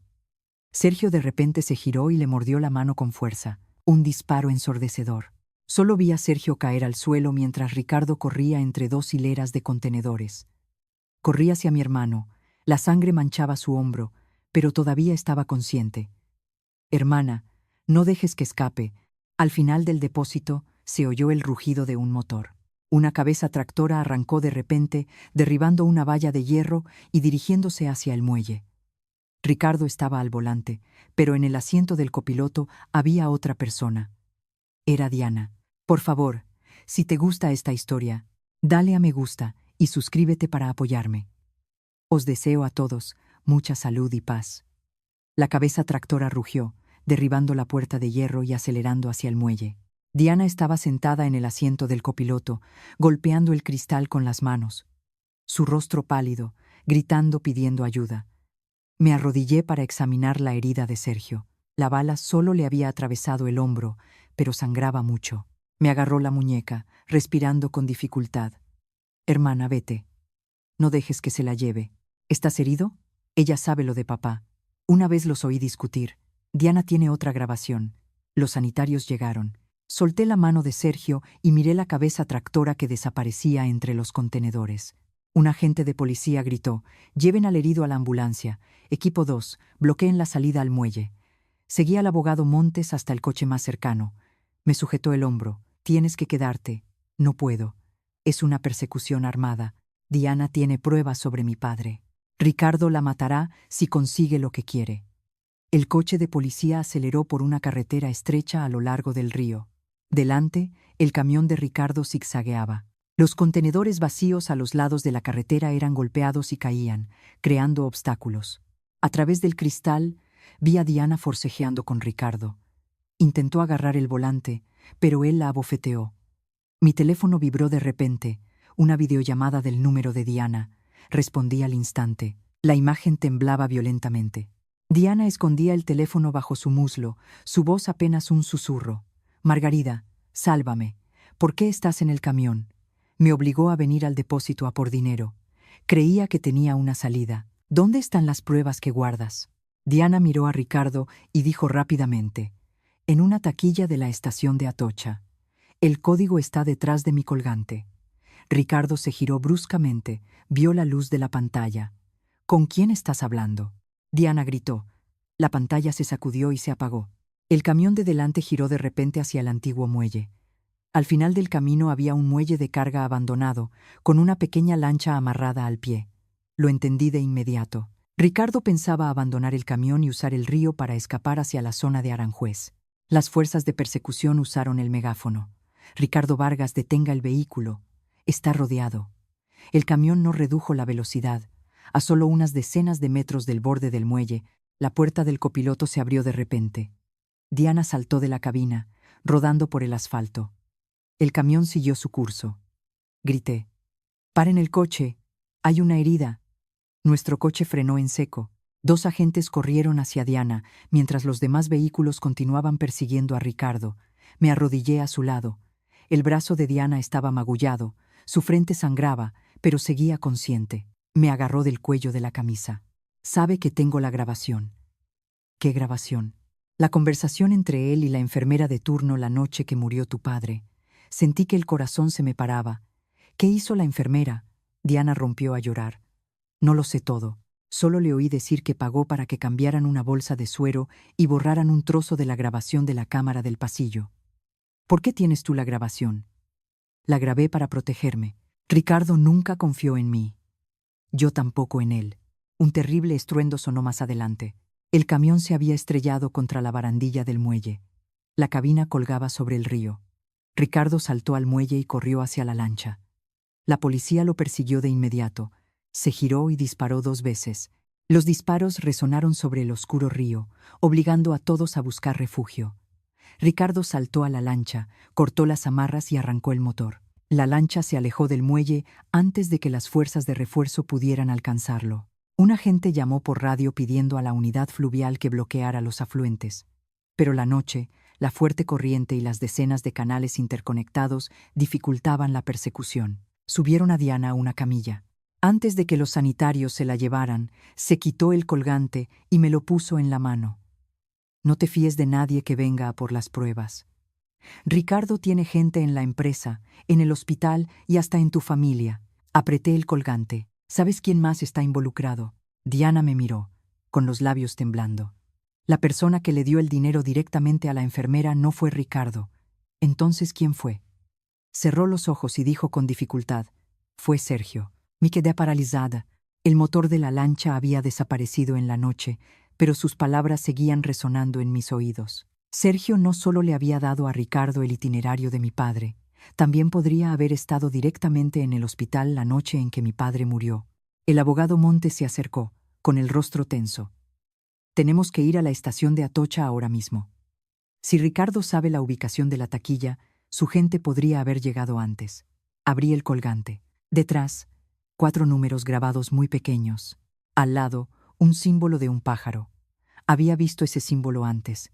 Estaba en el sobre que contenía el informe del accidente de mi padre. Pero hace 5 años, pensé que era solo el sello de la compañía de seguros. Mi teléfono volvió a sonar. Era del hospital. La voz del médico sonaba urgente. ¿Es usted familiar de la señora Beatriz Mendoza? La paciente acaba de despertar y pide verla de inmediato. Dice que alguien está intentando matarla. Miré hacia el oscuro río.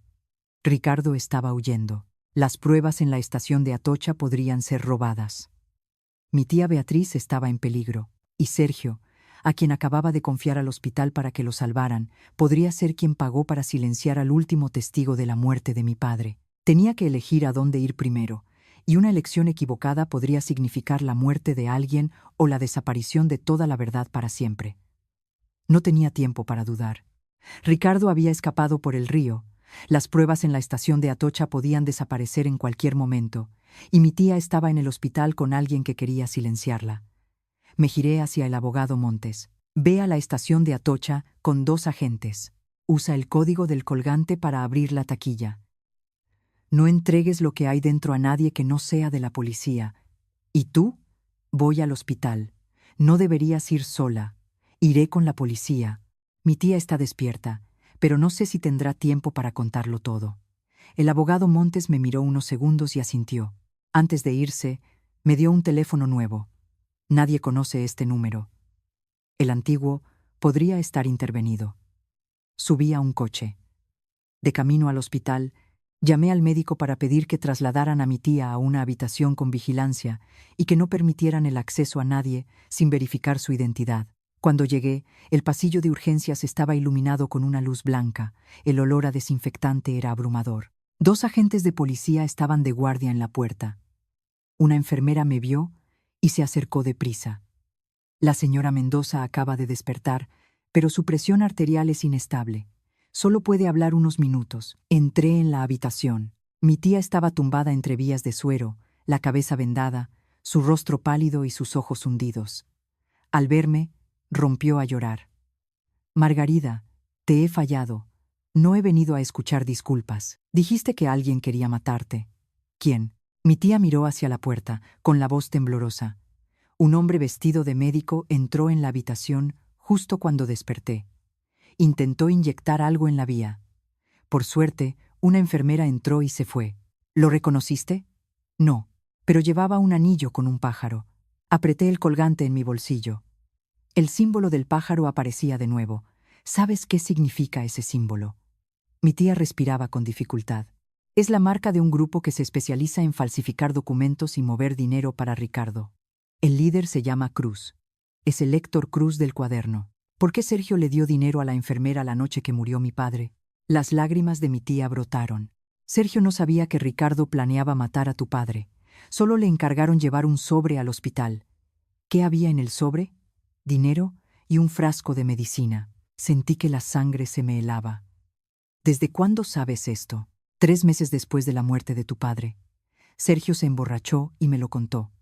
Dijo que al llegar al hospital, Ricardo le dijo que le diera el sobre a una enfermera llamada Inés.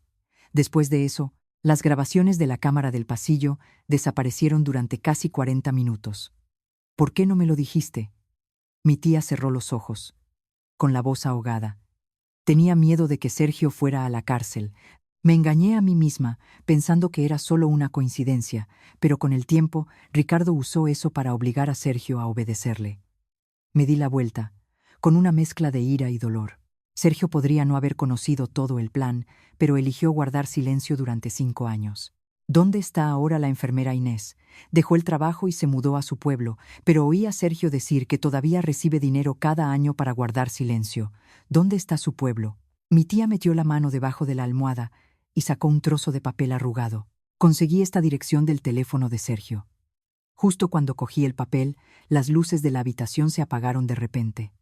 El monitor cardíaco siguió funcionando con la batería de emergencia, pero todo el pasillo se sumió en la oscuridad. Se oyó el sonido de un objeto metálico cayendo al suelo. Un agente gritó: «Nadie entre en la habitación». Inmediatamente después, se oyeron ruidos de forcejeo fuera. Mi tía me agarró la mano, aterrorizada. «¡Ha vuelto!». La puerta se abrió de golpe y un hombre con bata blanca entró, con una jeringuilla en la mano. No iba a por mi tía. Se abalanzó directamente sobre mí. Me hice a un lado. La jeringuilla rozó mi brazo. Agarré una bandeja de acero inoxidable de la mesa y le golpeé la muñeca con fuerza. La jeringuilla cayó al suelo. El hombre me agarró del pelo, tirando de mí hacia atrás. Luché, dándole un codazo en el estómago. Justo en ese momento, un agente de policía irrumpió y lo derribó. El desconocido seguía intentando arrastrarse hacia la jeringuilla. Le esposaron, pero antes de que lo levantaran, se giró para mirarme con una sonrisa fría. «Aunque encuentres a la enfermera Inés, es inútil. Murió hace 3 años». Me quedé petrificada. Mi tía de repente habló: «Miente. Inés no está muerta».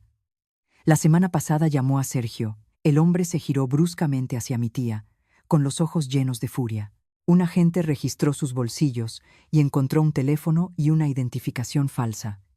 En la pantalla del teléfono, un mensaje sin enviar. No se pudo neutralizar a ambas. Pasando al plan B. Pregunté: «¿Qué es el plan B?».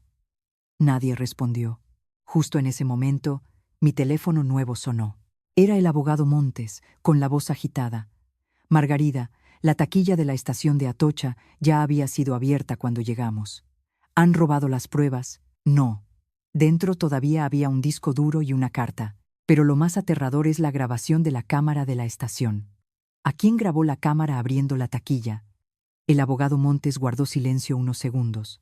«La persona que abrió la taquilla hace 2 horas fue tu exsuegra, la señora Gabriela Vargas». Miré a mi tía en la cama del hospital y recordé a la mujer que se había enfrentado a su propio hijo en la reunión.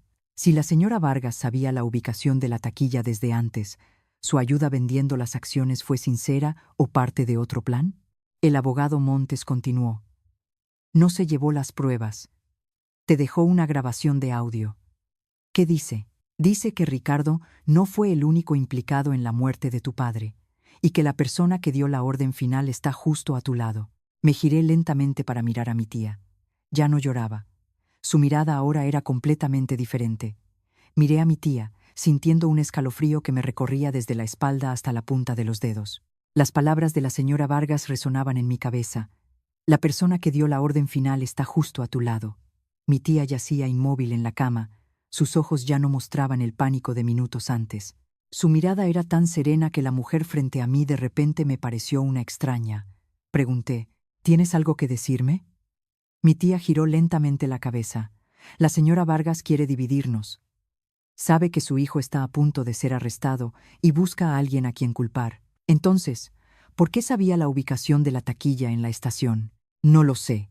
«¿Y el símbolo del pájaro? ¿Tampoco lo sabes?». La mano de mi tía sobre la manta se contrajo ligeramente. El hombre disfrazado de médico fue sacado por la policía. Antes de que la puerta se cerrara, se giró para mirar a mi tía. Por un brevísimo instante, sus miradas se cruzaron. No era la mirada entre 2 extraños.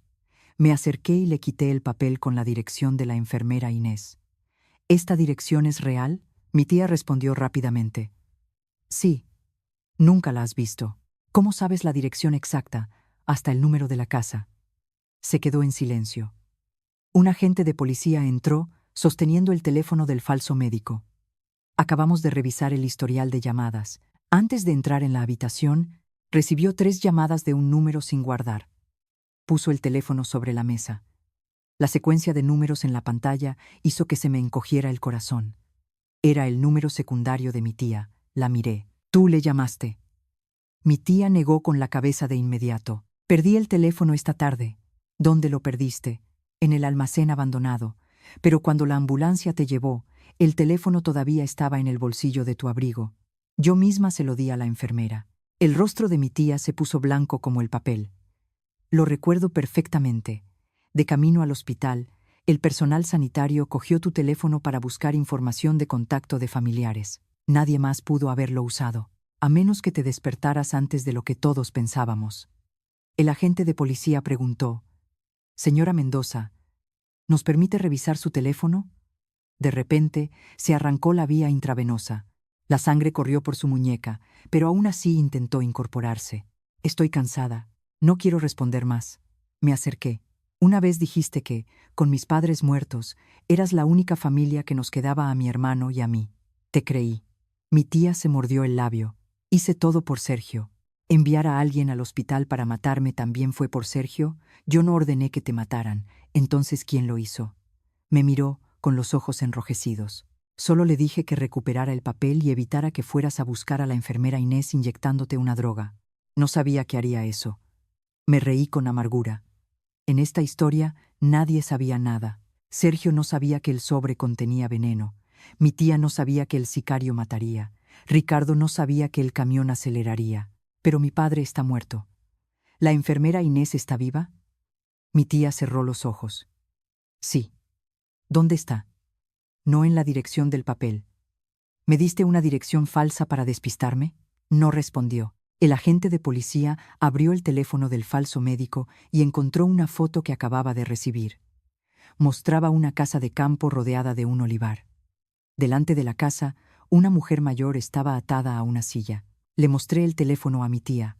¿Es esta la enfermera Inés? Miró la foto y rompió a llorar. Sí.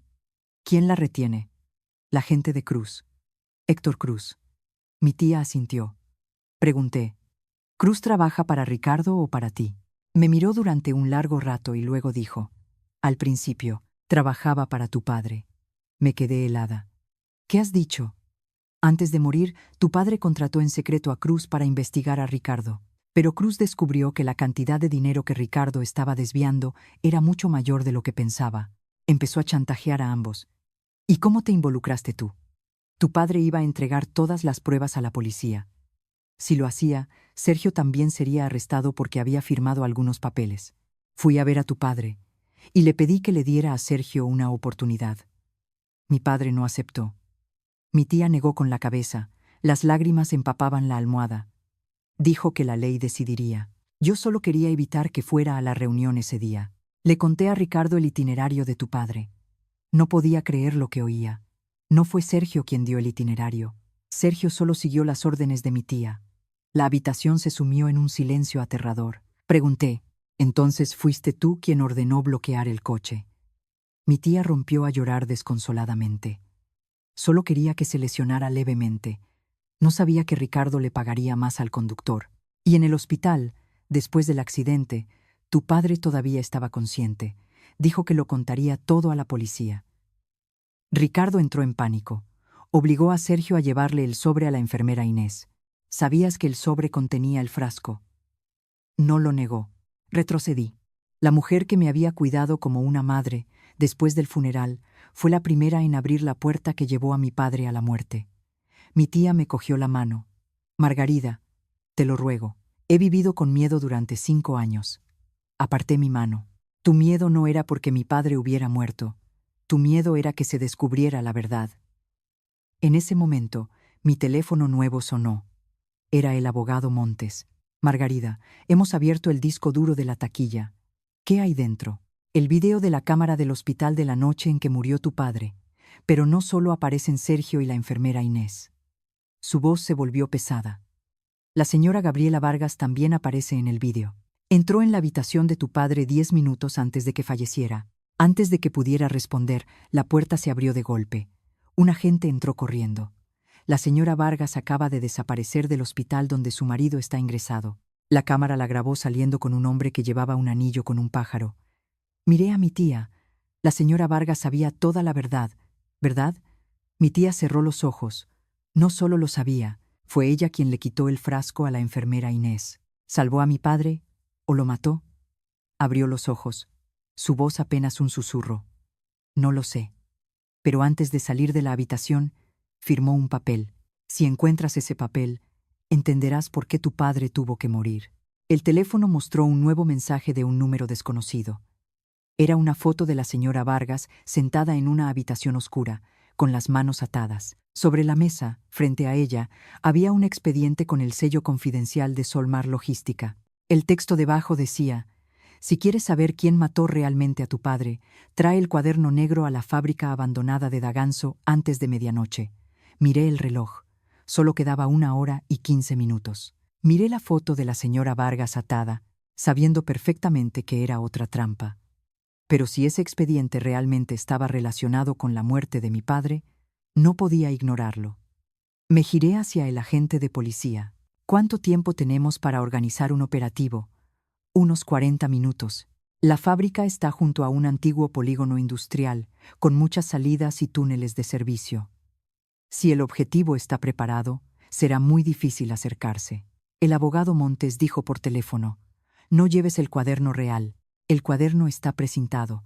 Tampoco pensaba entregarlo, pero el secuestrador seguramente lo comprobará. Le daré lo que quiere ver. Una copia impresa rápidamente, envejecida con café y polvo de papel, y envuelta en una tapa de cuero negro casi idéntica. En el lomo, la policía instaló un microlocalizador. Me puse ropa oscura, escondí el grabador bajo el cuello de la camisa y subí al coche. De camino a Daganzo, llamé al hospital para preguntar por Sergio. La operación había terminado, la bala no había dañado el hueso. Aún no había despertado. No sabía con qué mirada me enfrentaría cuando abriera los ojos. Mi hermano era a la vez una víctima y un cómplice en una cadena de crímenes que se había extendido durante 5 años. La fábrica abandonada estaba al final de un camino lleno de baches. Paredes desconchadas, techos de chapa con agujeros.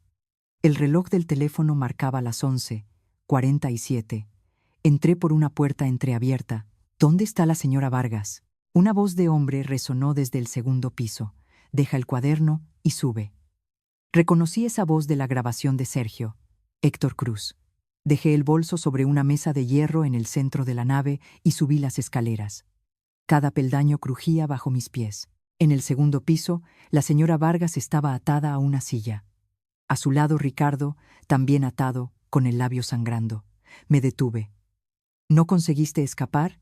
Ricardo me miró, con los ojos llenos de odio. Cruz me engañó. Dijo que me sacaría de la ciudad.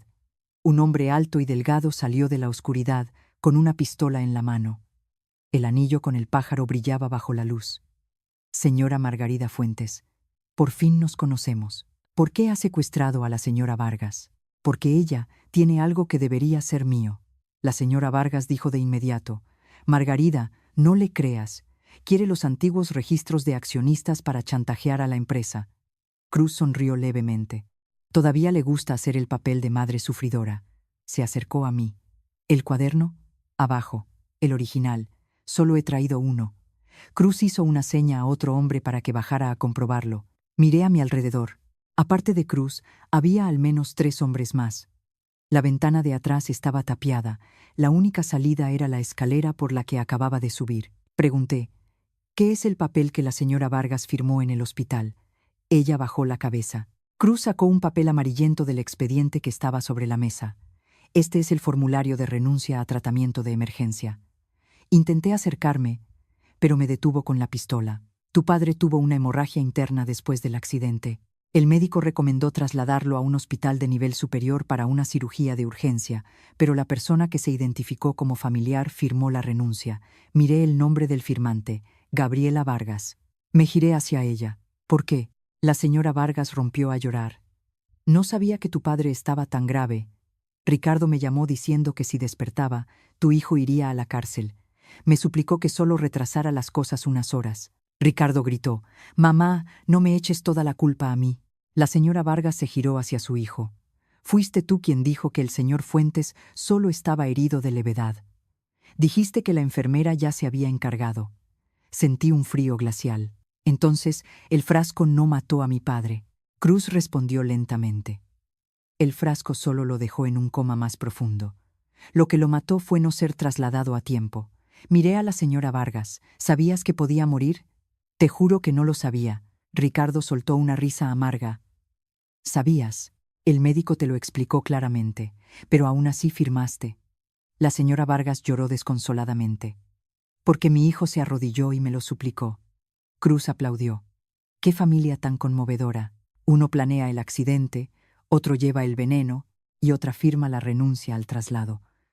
Todos dicen que no querían que el señor Fuentes muriera, pero todos pusieron su granito de arena».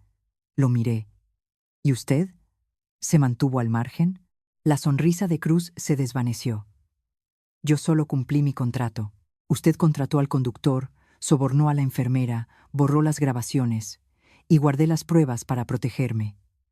No, las guardó para chantajear a todo el mundo. Cruz me apuntó más de cerca. Eres igual que tu padre. A él también le gustaba hablar de lo que está bien y lo que está mal. El hombre que bajó a comprobar el cuaderno volvió y asintió a Cruz. La tapa coincide, la letra también. Supe que no había descubierto la falsificación. Cruz dijo: ahora, firma este papel cediendo el control de tus acciones a una empresa que yo designe. Después, soltaré a la señora Vargas y te dejaré llevarte a Ricardo. Me reí. ¿Cree que he venido a salvar a Ricardo? Ricardo me miró. Su expresión cambió. Cruz frunció el ceño. Entonces, ¿por quién has venido? He venido a escucharos a todos confesar.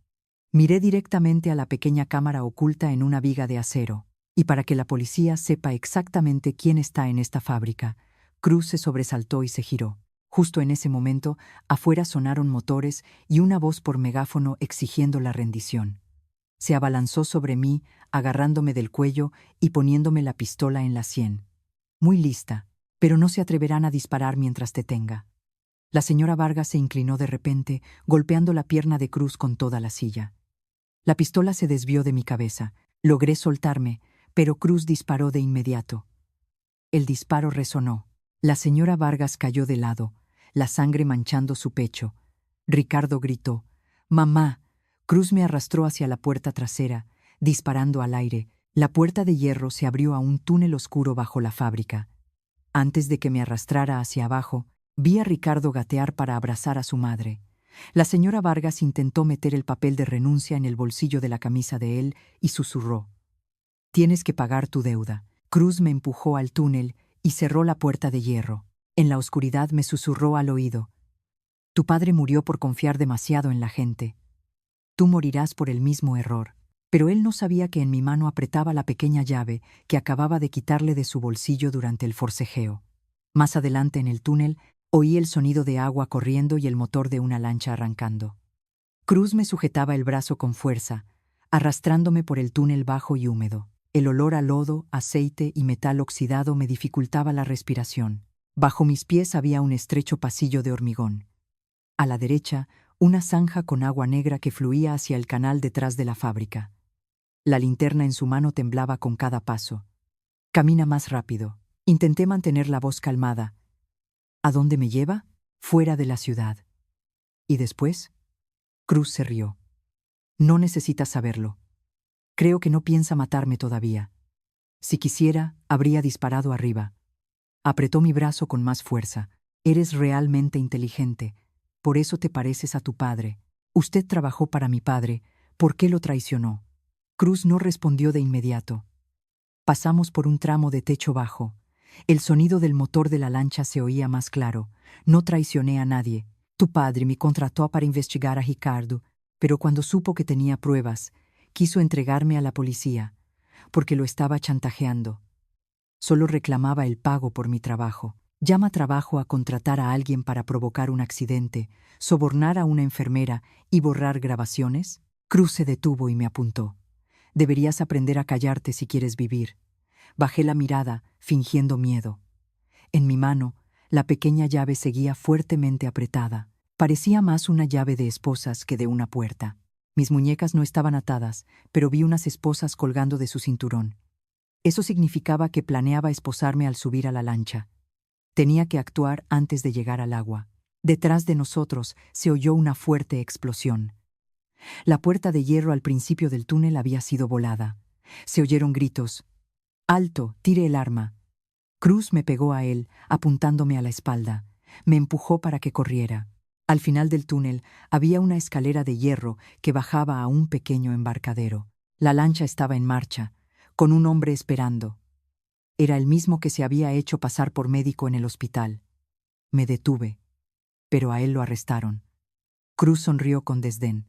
El que arrestaron era su hermano gemelo. Miré el anillo con el pájaro en la mano del otro hombre. Todo el grupo usaba el mismo símbolo, el mismo tipo de disfraces y documentos falsos. Habían preparado su huida durante años. El hombre de la lancha gritó: «La policía está aquí. ¡Rápido!». Cruz me bajó por la escalera. A 3 pasos de la lancha, fingí tropezar y caer.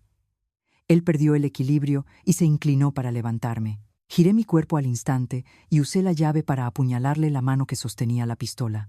Cruz gritó de dolor y soltó el arma, que cayó a la zanja. Me lancé a un lado, pero me agarró del pelo y me tiró hacia atrás. Ambos caímos contra la barandilla de hierro. El hombre de la lancha sacó un cuchillo y subió por la escalera. Oí los pasos de la policía cada vez más cerca. Cruz me agarró del cuello. ¿Quieres morir conmigo? Intenté recuperar el aliento. El que tiene miedo de morir es usted. Pateé con fuerza la barandilla oxidada. Mientras me arrastraba, me había dado cuenta de que una de las patas estaba casi suelta. La patada hizo que todo el tramo de hierro se inclinara, atrapando la pierna de Cruz. Me soltó, gritando de dolor. El hombre del cuchillo se abalanzó. Retrocedí un escalón, esquivando la primera puñalada. Continuó atacando, pero un disparo de advertencia sonó desde el principio del túnel. Tiré el cuchillo. El hombre se giró para saltar a la lancha, pero un agente de policía se abalanzó y lo derribó por la escalera. Cruz no se rindió. Se arrastró hacia el borde del agua, intentando alcanzar la pistola atascada en la basura de la zanja. Lo vi antes, pero no tuve tiempo de advertir a nadie. Agarró la pistola y la apuntó hacia mí. Un disparo. Cerré los ojos, pero la bala no me alcanzó. Cruz cayó, con el hombro sangrando. Quien había disparado desde atrás era Ricardo. Estaba al principio de la escalera, sosteniendo la pistola que le había quitado a uno de los secuaces. Su rostro estaba pálido, su camisa aún manchada con la sangre de su madre. No entendía por qué estaba aquí. Ricardo dijo: «Sube. Los equipos de rescate están sacando a mi madre». Cruz se sujetó el hombro y sonrió débilmente. «¿Crees que salvarla borrará tus otros crímenes?» Ricardo bajó. «No la estoy salvando para redimirme». Me miró. «Solo no quiero que nadie más muera por mi culpa». Respondí fríamente. «Podrías haber pensado eso hace 5 años». Ricardo bajó la cabeza. La policía se acercó para detener a Cruz. Mientras lo esposaban, me miró con desafío. «¿Crees que atraparme es el final?» La grabación original de la cámara del hospital no está en el disco duro de la estación. Me detuve. ¿Dónde la escondió? Cruz sonrió. En la caja fuerte del sótano de la sede de Solmar Logística. Pero a estas alturas seguramente ya ha sido borrada. Miré a Ricardo. Inmediatamente apartó la vista. ¿Conocías esa caja fuerte? Ricardo guardó silencio. Me acerqué y lo agarré por el cuello de la camisa. ¿Qué más hay ahí? Los archivos que tu padre recopiló antes de morir. ¿Por qué no los destruiste? Porque los necesitaba para controlar a Cruz y a los que me ayudaron. ¿Quién más? Ricardo miró hacia la escalera, donde se oían las voces de los rescatistas. Hay alguien en el consejo de administración, alguien que conocía todo el plan desde el principio, que proporcionó el itinerario de tu padre y me ayudó a ocultar el dinero. Pensé en cada rostro de la sala de juntas. ¿Quién? Justo cuando Ricardo iba a responder, sonó el teléfono de un agente. Contestó, y su rostro cambió de inmediato. La sede de Solmar Logística está en llamas. El fuego comenzó en el sótano de archivos. Me quedé helada. Quienquiera que estuviera intentando borrar las pruebas no solo conocía la ubicación de la caja fuerte, sino que también sabía que acabábamos de descubrir su existencia. Ricardo me miró, con la voz ronca. «Esa persona está en la empresa». «¿Quién?», respondió. «El señor Alonso Vega». No esperé ni un segundo más. Al salir de la fábrica, llamé repetidamente a Francisca, pero nadie contestó. La sede de Solmar Logística estaba en el centro de la ciudad. El sistema de prevención de incendios se revisaba periódicamente. Si el fuego se originaba en el sótano de archivos justo en este momento, no podía ser un accidente. Ricardo fue escoltado por la policía a otro vehículo. Antes de que la puerta se cerrara, me miró.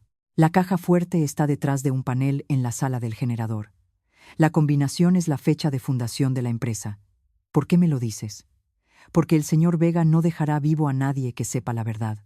Tú también eres uno de los que sabe. Ricardo sonrió débilmente. Yo ya no tengo escapatoria. El que todavía tiene miedo de perderlo todo es él. Apenas mi coche llegó a la calle, vi una columna de humo negro que se elevaba desde el edificio. Bomberos, ambulancias y policía bloqueaban el acceso. Los empleados de la empresa se agolpaban en la acera, muchos todavía con el uniforme. Salí corriendo del coche. ¿Dónde está Francisca? Un contable, tosiendo, señaló hacia la puerta del sótano. Francisca bajó justo antes de que sonara la alarma de incendios. Dijo que había detectado un acceso no autorizado al archivo de datos. Sentí un nudo en el corazón. ¿Ha salido?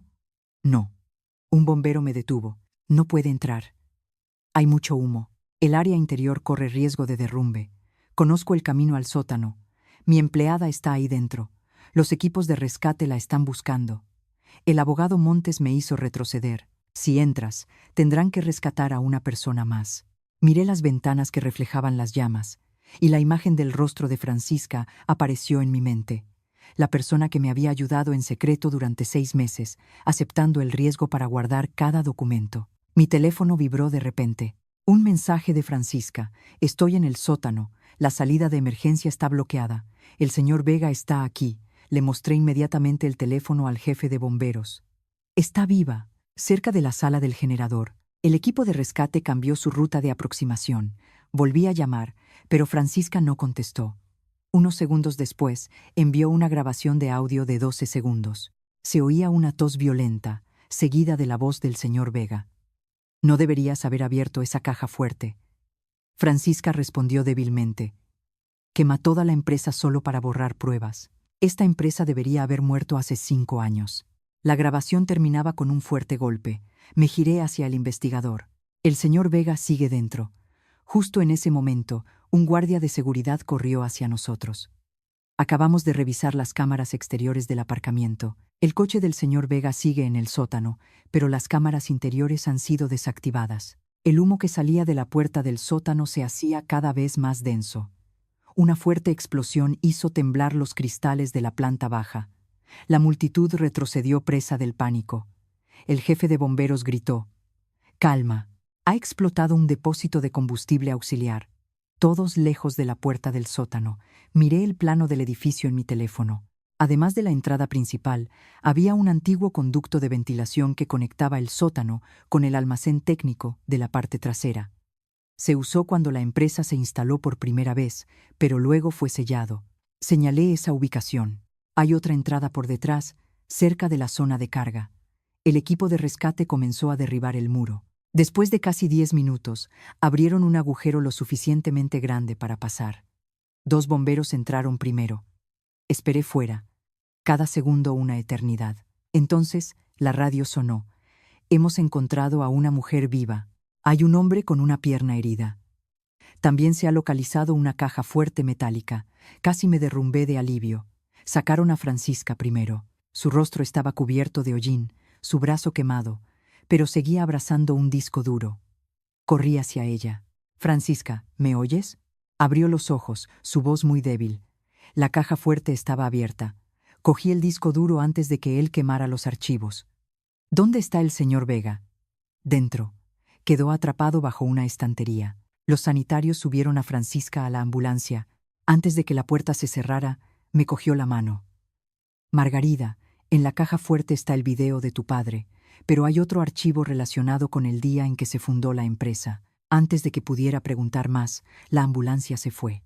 Unos minutos después, sacaron al señor Vega en una camilla. Su pierna derecha estaba gravemente herida, pero estaba consciente. Al verme, se rió. «Has llegado más rápido de lo que pensaba». Me acerqué. «¿Por qué traicionó a mi padre?» El señor Vega miró el fuego que estaba siendo controlado. «Tu padre no entendía de negocios. Quería que todo fuera limpio, transparente, mientras que en aquella época la empresa sobrevivía gracias a los caminos que no eran limpios. Usted le dio el itinerario a Ricardo». «Sí. Sabía que provocarían un accidente. Solo pensé que lo retendrían». Me reí fríamente. Otro que no sabía. El señor Vega cerró los ojos. «Yo no maté a tu padre, solo protegí mi inversión». ¿Con la vida de una persona? ¿Crees que Solmar Logística creció gracias a tu sacrificio y el de Ricardo? No. Creció gracias a los contratos que tu padre nunca habría aceptado. ¿Qué contratos? No respondió. Un investigador se acercó para informarle de que quedaba detenido por el incendio y la destrucción de pruebas. Mientras se llevaban la camilla, dijo de repente: «Margarida, Deberías mirar el archivo de fundación de la empresa antes de culparnos a todos. Me quedé quieta. ¿Por qué? Porque Solmar Logística nunca fue realmente de tu familia. Me miró directamente a los ojos. Tu padre también te ocultó un secreto. El fuego fue controlado cerca de las 3 de la mañana. Los datos del disco duro que Francisca salvó estaban intactos. La policía permitió al abogado Montes hacer una copia bajo supervisión. En la primera carpeta estaba la grabación de la cámara del hospital. Vi a la señora Vargas firmar la renuncia al traslado, a Sergio entregar el sobre y a la enfermera Inés cambiar la bolsa de suero. Todos los crímenes estaban a la vista, pero fue la última carpeta, titulada Archivo Original de Fundación, la que me dejó sin palabras. Dentro había un acuerdo manuscrito entre mi padre y el señor Vega. Según el acuerdo, todo el capital inicial de Solmar Logística no provenía de la casa que mis padres me dejaron, como siempre había creído. El dinero fue transferido desde una cuenta a nombre de Santiago Soler. Era un nombre que nunca había oído. Debajo del acuerdo había una foto antigua. Mi padre estaba de pie junto al señor Vega y un hombre joven con un rostro muy parecido al mío. En el reverso de la foto, una línea escrita a mano. Devolver la empresa a la hija de Santiago cuando sea capaz de tomar el control. Miré la fecha. La foto fue tomada 3 meses antes de que yo naciera. El abogado Montes guardó un largo silencio y luego preguntó: Margarida, ¿su padre biológico era realmente el señor Luis Fuentes? No pude responder. Mi teléfono sonó. El hospital informó que mi tía Beatriz había despertado y quería verme por última vez antes de ser trasladada a la zona de custodia. Llevé la foto al hospital y la puse delante de ella. ¿Quién es Santiago Soler? Mi tía miró la foto, temblando. Después de un largo rato, levantó la cabeza.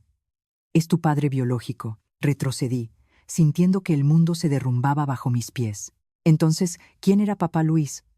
Fue el hombre que os salvó a ti y a tu madre. Te reconoció como su hija y dedicó su vida a proteger el patrimonio que tu padre biológico te dejó. Mi padre biológico, ¿dónde está? Mi tía rompió a llorar. Murió en el incendio de un almacén hace más de 30 años. Recordé el fuego que aún ardía en mi memoria.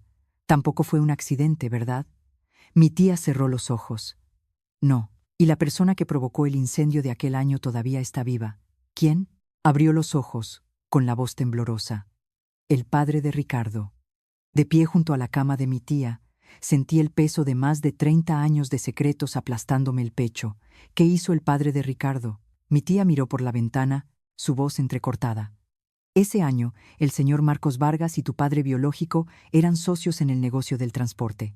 Tu padre descubrió que el señor Vargas usaba los camiones de la empresa para transportar mercancías ilegales, así que quiso retirar su capital y denunciarlo a las autoridades. La noche antes de entregar las pruebas, el almacén se incendió. Santiago Soler murió dentro. ¿Y mi madre? Tu madre estaba embarazada de ti. El señor Fuentes, que era el mejor amigo de tu padre, se la llevó de Málaga, cambió algunos papeles y te reconoció como su hija para evitar que los implicados os encontraran. Apreté la foto antigua. ¿Por qué el señor Vargas permitió que Solmar Logística siguiera existiendo? Porque no sabía que tu padre había transferido en secreto el capital restante para que el señor Fuentes lo administrara. No fue hasta que Ricardo se casó contigo que se dio cuenta de que eras la hija de Santiago Soler. Me quedé helada. El matrimonio que una vez creí que comenzó por amor podría haber sido planeado desde el principio. Ricardo sabía esto. Mi tía negó con la cabeza. Al principio no. 3 años después de casarse contigo, su padre se lo contó. A partir de entonces, Ricardo empezó a buscar la forma de hacerse con el control de la empresa. Salí de la habitación y fui directamente a donde estaba ingresado el señor Marcos Vargas. 2 investigadores ya estaban allí. Estaba tumbado en la cama, su rostro envejecido pero su mirada aún afilada. Puse la foto delante de él. ¿Recuerda a Santiago Soler? La mano del señor Vargas tembló ligeramente. ¿De dónde has sacado esa foto? De la caja fuerte que el señor Vega intentó quemar. El señor Vargas cerró los ojos, comprendiendo que el último secreto había sido revelado. Solo quería proteger mi negocio. Santiago era demasiado inflexible, así que quemó el almacén y lo mató. El incendio no estaba planeado. Solo mandé que lo asustaran. Me reí con amargura. Hace 30 años usted dijo que no pretendía matar a mi padre biológico. Hace 5 años, su hijo dijo que no pretendía matar a mi padre adoptivo. Su familia ha causado 2 muertes, pero todos se declaran inocentes. El señor Vargas apartó la vista. No tienes pruebas. Un investigador puso el disco duro sobre la mesa. Tenemos los registros de transacciones, las declaraciones de los implicados y una grabación de su conversación con el señor Alonso Vega. Además, el expediente del incendio de hace años será reabierto. El rostro del señor Vargas finalmente perdió su compostura. Ese mismo día, llevaron a Ricardo a declarar. Admitió haber ordenado la transferencia de activos, la malversación de fondos, la falsificación de firmas y el encubrimiento de pruebas en el accidente de mi padre adoptivo. Negó haber tenido intención de matar, pero la grabación del depósito de contenedores y la cámara del hospital hicieron que todas sus negaciones fueran inútiles. Antes de que se lo llevaran, Ricardo pidió verme. Se sentó detrás de un cristal, con el rostro demacrado y los ojos enrojecidos. Margarida, ¿alguna vez, en estos 10 años, me quisiste de verdad? Miré al hombre que una vez fue mi mundo entero. Sí, y porque te quise, me dolió tanto. Ahora solo espero que la justicia se haga para mis 2 padres. Ricardo bajó la cabeza. Si pudiera volver atrás, no elegiría a Diana. Todavía no lo entiendes. Tu error no fue elegirla a ella en lugar de a mí. Tu error fue considerar que el amor, la familia y la vida de los demás podían cambiarse por dinero. Me levanté y me fui sin mirar atrás. 6 meses después, el caso llegó a los tribunales. Ricardo, Marcos Vargas, el señor Vega, Héctor Cruz y los demás implicados tuvieron que responder por cada uno de sus actos. Mi tía y Sergio fueron juzgados en función de su grado de participación, su cooperación y las consecuencias de sus acciones. Nadie era completamente inocente y nadie podía usar la palabra familia para eludir la ley. Diana entregó todos los bienes que había recibido ilegalmente y se convirtió en testigo. Intentó disculparse conmigo, pero no acepté sus disculpas. Hay disculpas que no pueden borrar las consecuencias. Lo que la gente debe hacer no es rogar perdón, sino asumir valientemente la responsabilidad. Solmar Logística fue reestructurada. Vendí los activos de lujo que Ricardo había comprado. Usé el dinero recuperado para pagar deudas, garantizar los derechos de los trabajadores y crear un fondo de ayuda para las familias de conductores accidentados. Cambié el nombre de la empresa a Sofú Logística, combinando los apellidos de los 2 padres que dieron su vida para protegerme. El día que se colgó el nuevo letrero, me paré frente a la sede con Francisca. La quemadura en su brazo había sanado, dejando solo una leve cicatriz. Francisca preguntó, ¿sientes que has ganado? Miré a la gente que entraba en la empresa. No. En una historia con tantas pérdidas, nadie gana realmente. Solo he recuperado lo que nunca debió ser robado. Por la tarde, fui al cementerio. Coloqué 2 ramos de flores ante la tumba de Papá Luis y la tumba recién restaurada con el nombre de Santiago Soler. Susurré. He vuelto. A partir de ahora, nadie podrá borrar vuestros nombres de mi vida. El viento soplaba entre los árboles, trayendo el olor a tierra húmeda y el suave aroma de las flores. Por primera vez en muchos años, ya no me sentía como la mujer traicionada por su marido, la hermana engañada por su hermano, o la hija que vivía entre secretos. Solo era Margarida Fuentes, una persona que había superado la pérdida, se había atrevido a mirar la verdad de frente y tenía el coraje de empezar de nuevo. La historia de Margarida no es solo el viaje de una esposa traicionada que se levanta para recuperar sus bienes y su honor, sino también una profunda lección sobre el matrimonio, la codicia, los lazos familiares y la justicia. Cuando se abusa de la confianza, el silencio puede convertirse en una oportunidad para que el mal crezca. Solo protegiendo nuestros derechos legales, siendo dueños de nuestras finanzas y manteniendo nuestra autoestima, podemos salir de una relación tóxica para construir una vida más pacífica, independiente y feliz. Esta es mi reflexión personal después de escuchar esta historia. Espero que siempre valoren a quienes los han acompañado en los momentos difíciles, no den por sentada la abnegación de sus seres queridos, sean transparentes con el dinero en el matrimonio y en el trabajo, y no firmen documentos sin entender su contenido. Busquen valientemente el apoyo de la ley cuando sus derechos sean vulnerados. No encubran los errores de sus familiares por afecto, sepan alejarse de las relaciones que les hacen perder la autoestima y, al mismo tiempo, aprendan a perdonarse a sí mismos para vivir más felices y ligeros. La justicia a veces tarda, pero la verdad solo tiene la oportunidad de salir a la luz cuando las personas tienen el coraje de alzar la voz.